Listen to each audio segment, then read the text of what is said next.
వెనకటికి ఎప్పుడు భగవత్ సంబంధమైనటువంటి మాటలు మాట్లాడుతూ శిష్యులందరినీ చేరదీసి మంచి ప్రసంగాలు చేస్తూ ఎప్పుడు భగవత్ సంబంధంగా కాలం గడిపేటటువంటి ఆయన ఒక వీధిలో కాపరం ఉంటుండేవాడు ఓ పెంకుటింట్లో.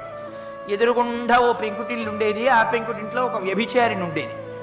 ఆ వ్యభిచారిని తన యొక్క వృత్తి రీత్యా విటులను ఆకర్షిస్తుండేది ఆవిడ.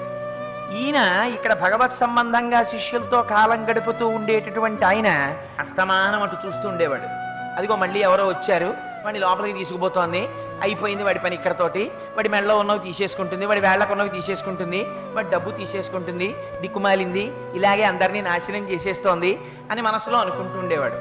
ఆవిడ నా దౌర్భాగ్యం కొద్దీ నా శరీరాన్ని ఇలా పణంగా పెట్టి పడుపు కూడు తింటున్నాను, ఆ ఎదురింట్లో మహానుభావుడు హాయిగా శిష్యులతో ఎప్పుడూ భాగవతం చెప్తూ అనుష్ఠానం చేసుకుంటూ సంధ్యావందనం చేసుకుంటూ ఆ ప్రవచనాలు చేసుకుంటూ